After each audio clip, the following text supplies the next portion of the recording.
15 ನಿಮಿಷದಲ್ಲಿ 108 ಆಂಬ್ಯುಲೆನ್ಸ್ ಬರೆದಿದ್ದರೆ ಚಾಲಕನಿಗೆ 5,000 ದಂಡ. ರಾಜ್ಯ ಸರ್ಕಾರದ ಹೊಸ ನಿಯಮ. ಬೆಂಗಳೂರು ರಾಜ್ಯದ ತುರ್ತು ಆರೋಗ್ಯ ಸೇವೆಯನ್ನು ಮತ್ತಷ್ಟು ಪರಿಣಾಮಕಾರಿಯಾಗಿಸಲು ಆರೋಗ್ಯ ಇಲಾಖೆ ಮಹತ್ವದ ನಿರ್ಧಾರ ಕೈಗೊಂಡಿದೆ.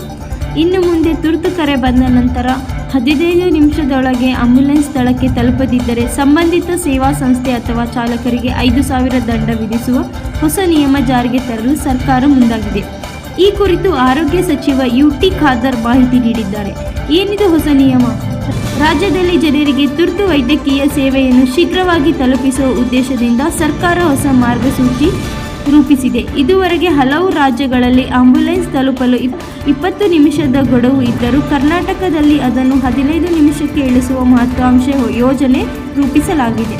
ಹೊಸ ನಿಯಮದ ಪ್ರಕಾರ ತುರ್ತು ಕರೆ ಬಂದ ಬಳಿಕ 15 ನಿಮಿಷದೊಳಗೆ ಆಂಬ್ಯುಲೆನ್ಸ್ ಸ್ಥಳಕ್ಕೆ ತಲುಪದಿದ್ದರೆ 5,000 ದಂಡ ವಿಧಿಸಲಾಗುತ್ತದೆ. ಈ ನಿಯಮವನ್ನು ಆಂಬ್ಯುಲೆನ್ಸ್ ಸೇವೆ ನೀಡುವ ಸಂಸ್ಥೆಗಳು ಹಾಗೂ ಚಾಲಕರು ಕಡ್ಡಾಯವಾಗಿ ಪಾಲಿಸಬೇಕಾಗುತ್ತದೆ.